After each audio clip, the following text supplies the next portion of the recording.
నమస్తే, welcome to RTV. నేను చంద్రశేఖర్. ప్రస్తుతం ప్రపంచాన్ని భయకంపితులను చేస్తున్నటువంటి వ్యాధి క్యాన్సర్. నేడు వరల్డ్ క్యాన్సర్ డే సందర్భంగా మనతో మాట్లాడడానికి డాక్టర్ నిరంజన్, అలాగే డాక్టర్ రమణనాథ్ ఉన్నారు, cancer specialist, oncology as well as radiology. దానిలో ఏంటి అసలు రీజన్ ఏంటి, ఎందుకు వస్తుంది క్యాన్సర్, ఆ హెచ్పివి దాన్ని నిర్మూలించవచ్చా, సో హ్యూమన్ పాపులోనియా వైరస్ ఇంత డేంజరా, మరింత సమాచారం తెలుసుకుందాం. సార్ నమస్తే, వెల్కమ్ టు ఆర్టీవీ. ఎట్లా చూడొచ్చు, దీని యొక్క లక్షణాలు ఏంటి, అసలు క్యాన్సర్ ఇంత వేరే జబ్బుతో పోల్చుకుంటే క్యాన్సర్ అనగానే సగం చచ్చిపోయినట్టే అయిపోతుంది, ఏంటి అసలు ఇది? Actually world cancer day February 4th ఉంటుండింది. సో ఈసారి వాళ్ళ థీమ్ ఏంటంటే క్లోజ్ ద కేర్ గ్యాప్ అన్నట్టు, అందరికీ అన్ని ట్రీట్మెంట్ అందుబాటులో రావడానికి ఉన్న ఒక థీమ్లో తీసుకొని వచ్చారు. సో ప్రతి సంవత్సరాలే జరుగుతుంది.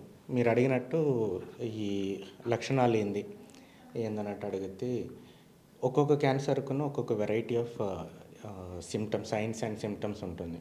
యూజువల్గా ఇండియన్ పాపులేషన్లో ఎక్కువగా కనబడేది మేల్స్లో అయితే హెడ్ అండ్ నెక్ క్యాన్సర్, ఫీమేల్స్లో అయితే బ్రెస్ట్, గర్భాశయ మూతి క్యాన్సర్, గర్భాశయ క్యాన్సర్, ఇలాంటి వెరైటీస్ ఉంటుంది.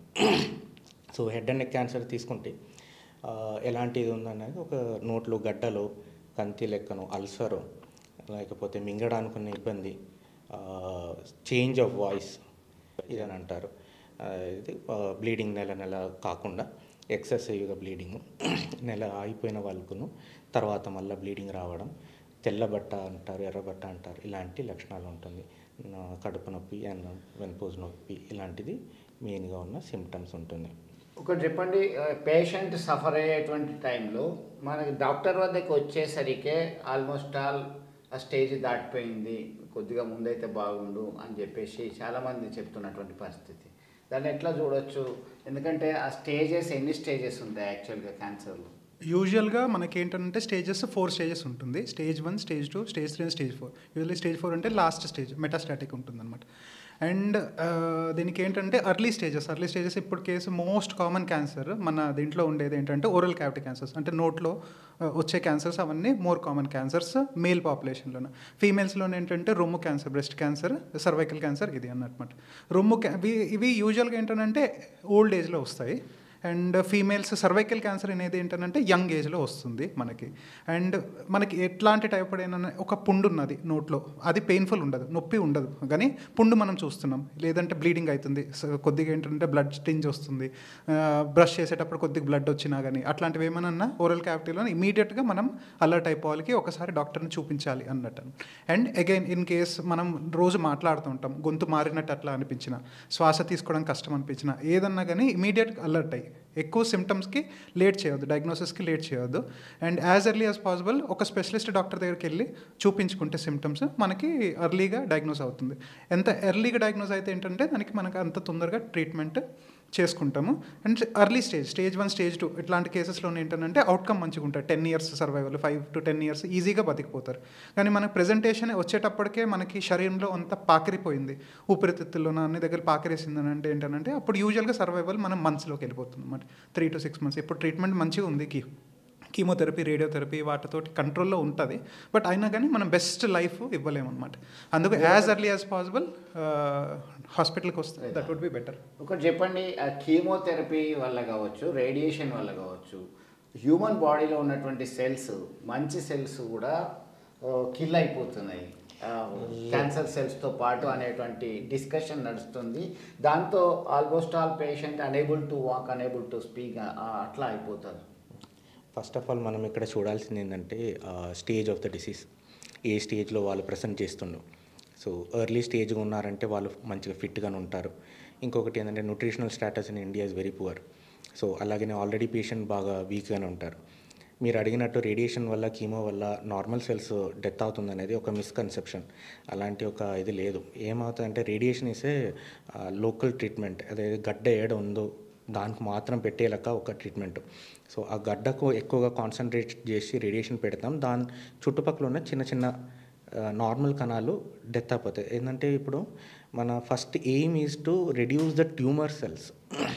సో మన ట్రీట్మెంట్లో ఎప్పుడు మనం ఎలా అనుకుంటామంటే ఇట్ ఈస్ బెనిఫిట్ మోర్, ఏ ట్రీట్మెంట్ మనం చేస్తున్నాం దీంతో బెనిఫిట్ ఉందా లేదా, బెనిఫిట్ ఎక్కువ ఉందంటే that treatment is good.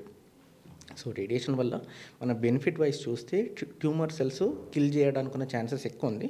Normal cells death అవ్వడానికి ఉన్న ఛాన్సెస్ తక్కువ ఉంది. బట్ నార్మల్ సెల్స్ బెనిఫిట్ ఏంటంటే దట్ విల్ రిపేర్ అవుతుంది. Repair of the cells is common in normal tissues. So tumour cells death అయిందంటే దాంట్లో మళ్ళీ రిపేర్ ఏం లేదు. Normal cells will repair and recover. కీమోను అలాగే chemo everything is a drug అయినప్పుడు there will be some toxicity in that drug. Chemo అంటే ఇంకా మోర్ టాక్సిక్ ఏదంటూ ఉంటుంది. But there is more of a misconception on this treatment అన్నాను. ఎందుకంటే normal పాపులేషన్లో అంత గట్టిగా ఉన్న అవగాహన లేదు.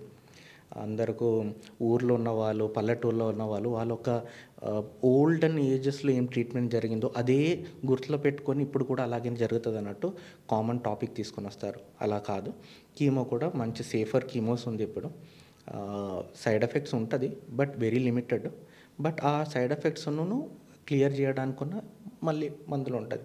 సేమ్ ఇప్పుడు కీమో పెట్టారు, రేడియేషన్ పెట్టారని చెప్పి అందరూ బాగా వీక్ కారు. స్టేజ్ 4 అయిందంటే it is mainly because of the progression of that tumour. Cancer వల్ల, జబ్బు వల్ల వాళ్ళు ఎక్కువగా బాధపెడతారు, కానీ ట్రీట్మెంట్ వల్ల ఉన్న బాధ తక్కువ ఉంటుంది. Modern techniques, modern treatments, better surgical techniques అన్నీ ఇప్పుడు మనకి ఇప్పుడు టూ టైర్ సిటీల్లో కూడా అందుబాటులో వచ్చింది. ఒక 10-15 years 20 years back major metropolitan సిటీస్లో మాత్రం ఉంటుండే. ఇప్పుడు it is available everywhere and treatment is very good. So that patient will also recover from that treatment easily. అంటే ఒకటి చెప్పండి, మీరు ప్రస్తుతం అందుబాటులో ఉన్నట్టు ఈ అల్లోపతి కాకుండా ఆల్టర్నేటివ్ మెడిసిన్ సైడ్ కూడా కొంతమంది పేషెంట్స్ చూస్తున్నటువంటి పరిస్థితి. ఎగ్జాంపుల్ కర్ణాటక కావచ్చు, బెంగళూరు సైడ్ కావచ్చు. ఈ ఆల్టర్నేటివ్ మెడిసిన్ ఎంతవరకు పనిచేస్తాయి అంటే?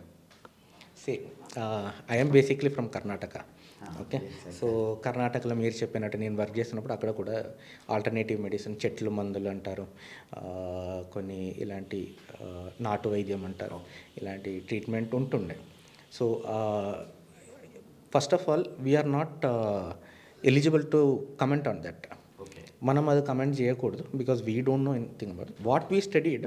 దాని గురించి మనం కమెంట్ చేసుకోవచ్చు, కానీ ఆ ట్రీట్మెంట్ మంచిదా తప్ప అనేది మనం చెప్పలేం. కానీ ఇంకొకటి ఏంటంటే ఇప్పుడున్న current scenario worldwide it is evidence based medicine. మీరు ఒక ట్రీట్మెంట్ చేస్తారంటే దానికి ఒక ఎవిడెన్స్ చూపియండి. Your question is same, basically evidence ఏంది అన్నట్టు అడిగారు. సో ఈబిఎం అనే ఒక కాన్సెప్ట్లో entire world is running on evidence based మెడిసిన్లో. What we're doing, we have evidence on that. N number of papers, trials, everything. వాళ్ళది ఉందా లేదా అని తెలియదు. So I don't want to comment on that. ఇప్పుడున్న సిచ్యువేషన్లో ఈ మెడిసిన్ అడ్వాన్స్గా ఏమన్నా వచ్చాయా, ఇన్వెంట్ చేయగలిగారా? ఎందుకంటే చాలా కాలం నుంచి మనము వింటూనే ఉన్నాము ఈ క్యాన్సర్, ఆంకాలజీకి సంబంధించినటువంటి న్యూ టెక్నాలజీ వచ్చింది, న్యూ మెథడ్స్ వచ్చినాయి. ఇప్పుడు ఉన్నటువంటి అడ్వాన్స్డ్ మెడిసిన్ ఏమి ఇస్తుంది అసలు? ఇప్పుడు అడ్వాన్స్డ్ మెడిసిన్ చాలా అడ్వాన్స్ అయిందండి. యూజువల్లీ ఇంతకుముందు ఒక ఊపిరితిత్తుల క్యాన్సర్ అట్లాంటివి ఏమైనా ఉండేటప్పుడు ఏంటంటే వాళ్ళ లైఫ్ మనం మనసులో ఉండేది అన్నట్టు అనమాట. ఇప్పుడు ఏంటంటే అడ్వాన్స్డ్ టెక్నిక్స్, అడ్వాన్స్డ్ అంటే బయాలజీ అవన్నీ చూసేటప్పుడు కొత్త మందులు అట్లాంటివి వచ్చాయి. దాంతో ఏంటంటే వాళ్ళ లైఫ్ వెరీ ప్రొలాంగ్డ్ ఉందన్నమాట. Without any symptoms, disease free survival, overall survival ఏంటంటే చాలా ఇంప్రూవ్ అయింది with latest equipment, latest drugs అవన్నిటితో. అండ్ ఇప్పుడు కొత్తగా టెక్నిక్స్ ఏంటంటే ఎర్లీగా పట్టుకునేటట్టు, క్యాన్సర్కి ఎర్లీగా పట్టుకోవడానికి వచ్చిందనమాట. మనం గైడ్ లైన్స్ వచ్చేసాయి. లైక్ ఇప్పుడు చిన్న పిల్లలు ఉంటారు, 9 to 14 yearsలోనే వ్యాక్సినేషన్ వచ్చేసింది అనమాట. మనకి రికమెండెడ్ సర్వైకల్ క్యాన్సర్ ప్రివెంట్ చేయడానికి. అన్నట్టు వ్యాక్సినేషన్ అంటున్నారు. Our union finance minister Nirmala Sitharaman announced మనకి వ్యాక్సినేషన్ ఫ్రీగా ఇచ్చేద్దాము సర్వైకల్ క్యాన్సర్కి అని చెప్పేసి. అది ఎప్పటి నుంచి అందుబాటులోకి వస్తుంది? మన దగ్గర ఏమైనా అందుబాటులో ఉందా తెలంగాణలో? తెలంగాణలో ఉందండి. మనకి ఏంటంటే that is a recommended one vaccine. మన బుక్స్లో అట్లా రికమెండెడ్ ఉంటుంది. Once government guide lines mandatory అనేటప్పుడు ఏంటంటే మనకి అది వాళ్ళు స్పాన్సర్ చేసేటప్పుడు ఏంటంటే that will be given for free of cost. అట్లాంటి ఎట్లా స్పాన్సర్ చేస్తే దానికి అకార్డింగ్లీ ఉంటుంది. But it is recommended. మనం యూజువల్గా చేస్తాము. బయట అపోహ ఉంటుంది వ్యాక్సిన్ వేయించుకుంటే ఏమైనా అవుతుంది అట్లా అని. బట్ ఏముండదు. That is preventable. ఎందుకంటే మోస్ట్ కామన్ క్యాన్సర్ ఏంటంటే సర్వైకల్ క్యాన్సర్. ఊర్లో మనకి నెగ్లెక్ట్ చేస్తారనమాట సర్వైకల్ క్యాన్సర్. అండ్ యూజువల్గా అడ్వాన్స్డ్ స్టేజ్ వస్తుంది, మనం చేసేయడానికి ఏముండదు. అదే వ్యాక్సినేషన్ అనుకోండి, that is the most preventable. ఎందుకంటే దానికి ఇటియాలజీ తెలుసు, మనకి హెచ్పివి వైరస్ వల్లనే వస్తుందని. ఒక్కసారి వ్యాక్సిన్ అయితే ఏంటంటే మేబీ ఇన్ ద ఫ్యూచర్ మనకి ఏంటంటే నెంబర్ ఆఫ్ క్యాన్సర్స్ అవి తక్కువ అవుతుంది అనమాట. With everybody is vaccinated, that is the best. So మీరు అన్నట్టు హెచ్పివి హ్యూమన్ పాపులేషన్ వైరస్ అనేది ప్రతి హ్యూమన్ బీయింగ్లో ఉంటుంది. దాన్ని యాక్టివేట్ అయినప్పుడే మనం క్యాన్సర్ బారిన పడతాం. ఎగ్జాక్ట్లీ అవునండి. ఇంకా ప్రివెంటివ్ మెజర్స్ ఎట్లా తీసుకోవచ్చు? మనం ఎర్లీగా బిఫోర్ సెక్షువల్ ఎక్స్పోజర్ మనకేంటంటే ఆ vaccination young females before getting sexually expose అట్లాంటప్పుడు చేయించుకుంటే దట్ విల్ ద బెస్ట్. మనకి వ్యాక్సిన్ అప్పుడు మంచిగా పనిచేస్తుంది. 9 to 14 years is the recommended. Same అట్లనే బ్రెస్ట్ ఒకసారి 30-35 ఎట్ రిస్క్ ఉన్నారు ఇంట్లో ఎవరికైనా ఫ్యామిలీలో క్యాన్సర్లు ఇట్లా ఉన్నాయి అంటే తొందరగా డాక్టర్ దగ్గరకు వచ్చి స్క్రీనింగ్ చేయించుకుంటారు. రూమ్లో ఏమైనా గడ్డలు ఉన్నాయా, అవి మనకి మ్యామోగ్రామ్ ఇవన్నీ ఉంటాయి, అడ్వాన్స్డ్ టెక్నాలజీ. చిన్న గడ్డ ఉండేటప్పుడు అది పట్టుపడుతుంది అనమాట. అది అట్లాంటప్పుడు ఏంటంటే దానికి మనం ఇమీడియట్గా ట్రీట్మెంట్ చేస్తాము. అర్లీ స్టేజ్లో పట్టుకుంటారు, దాని ట్రీట్మెంట్ అయిపోతుంటే సర్వైవల్ మంచిగా ఉంటుంది. 10 years 20 years కూడా ఏమీ కాకుండా ఉంటుంది అనమాట. సో అర్లీ ప్రజెంటేషన్ మనకి తెలవంగానే అలర్ట్ అయిపోవాలి, డాక్టర్ దగ్గరికి వచ్చేసేయాలి. ఒకటి చెప్పండి, మీ దగ్గరకు వచ్చినటువంటి పేషెంట్స్కి మీరేం కౌన్సిలింగ్ ఇస్తారు? ఎందుకంటే నార్మల్గా వస్తారు, మీరు అన్నట్టుగా గొంతు చేంజ్ కావచ్చు, చిన్న చిన్న కురుపులు పుండ్లలాగా అల్సర్ లాగా వస్తారు. వచ్చి వాడు నార్మల్గా వచ్చేస్తారు మీ దగ్గరికి, క్యాజువల్గా వచ్చి సార్ ఏమైంది చూడు అంటే వేరే ఫిజిషియన్ మీ దగ్గరికి రికమెండ్ చేస్తారు, అన్ని టెస్టులు చేస్తారు. చేసిన తర్వాత ఈ గాట్ క్యాన్సర్ అని అనేటువంటిది ట్రేస్ అవుట్ అవుతుంది.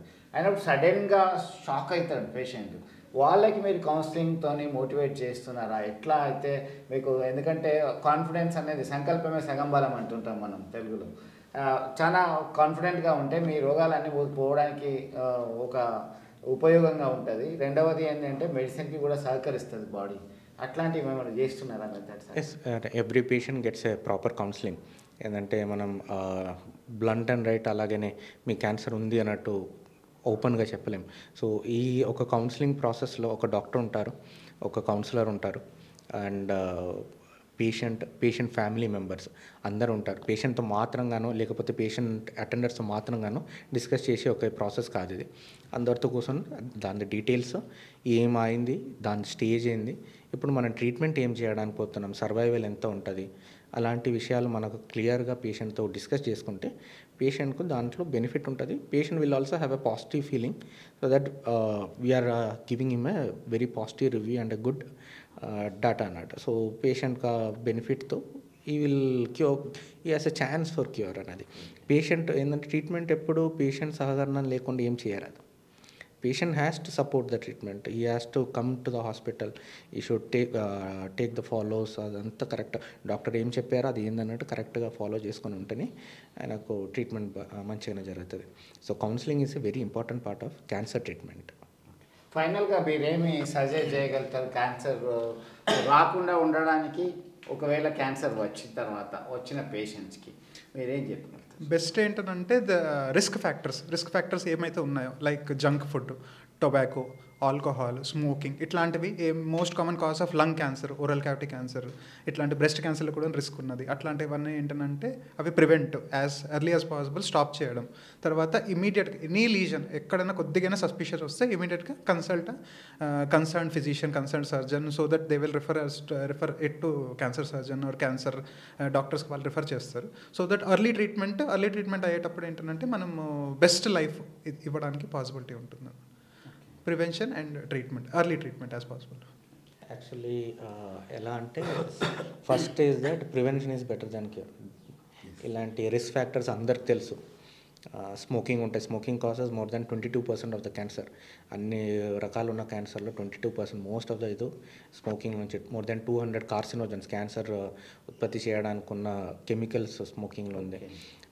Alcohol, junk foods, over processed unprocessed foods, tinned foods, ఇదంతా actually most of the things are due to our habit cancer development అంటే. ఇంకొకటి ఏంటంటే ఇదంతా మోడిఫైయబుల్. ఏంటంటే మనం అనుకుంటే చేంజ్ చేయొచ్చు. ఇప్పుడు మనం ఏజ్ అనేది మనం చేంజ్ చేయలేం, హెరిడిటరీగా ఉన్నది మనం చేంజ్ చేయలేం. Only 3 unmodifiable things are there, rest everything is modifiable. So మనం ఎంత దాకా మన హెల్త్ను మనం ప్రొటెక్ట్ చేసుకుంటామో ఆ లెక్కలో we won't get a cancer. So first thing will be a prevention, that is the best thing to do. Second thing is early detection. So olden days లెక్క కాదు, ఇప్పుడు హయ్యర్ అండ్ స్క్రీనింగ్ ప్రోగ్రామ్స్ ఉంది. Cervical క్యాన్సర్కి screening program ఉంది, breast క్యాన్సర్కి screening program ఉంది, colon క్యాన్సర్కి ఉంది. సో ఇలా ఉన్న స్క్రీనింగ్ ప్రోగ్రామ్స్ మనం కరెక్ట్గా ఫాలో అయ్యి దాంట్లో ఉన్న early detection scans, better mammo, digital mammo, stereotactic technique అదంతా వచ్చేసింది. సో ఆ వల్ల చూస్తున్నప్పుడు మనకు బెటర్గా ఐడెంటిఫై చేయడానికి ఎర్లీ డిటెక్షన్ మనకు దొరుకుతుంది.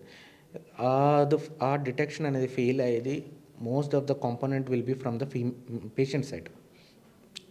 వాళ్ళు పట్టించుకోకుండా అలాగనే వదిలేస్తున్నప్పుడే అది ఎర్లీ డిటెక్షన్ దాటిపోతుంది. ఎర్లీ డిటెక్షన్లో మనం తొందరగా సార్ చెప్పినట్టు మనకు దొరుకుతాయి.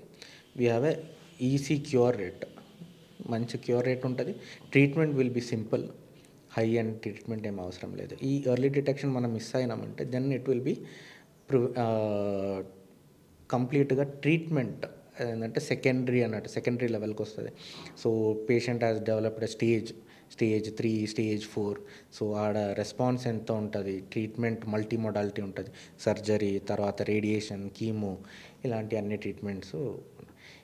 ఈ స్టేజ్ మిస్ అయ్యారంటే then it will be the last stage where we can do a palliative care or just end of life care.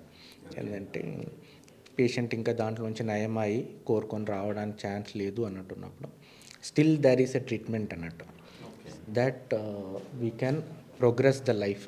ఆయన ఎన్ని రోజులు సర్వైవ్ అవ్వడానికి ఛాన్స్ ఉందో ట్రీట్మెంట్ వల్ల కొన్ని రోజులు ఎక్కువగా బతకడానికి, ఆ టైంలో అయినా కొన్న పెయిన్ అటువంటి problems we can support through palliative care అన్నట్టు. So that patient will feel better in the end of life also.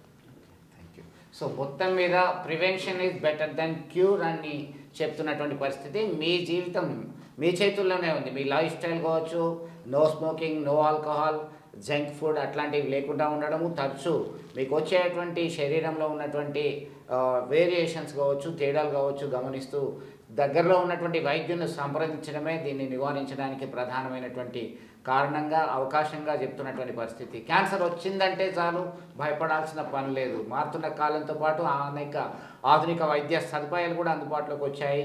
కాబట్టి so take care about your self. Thank you. Signing off.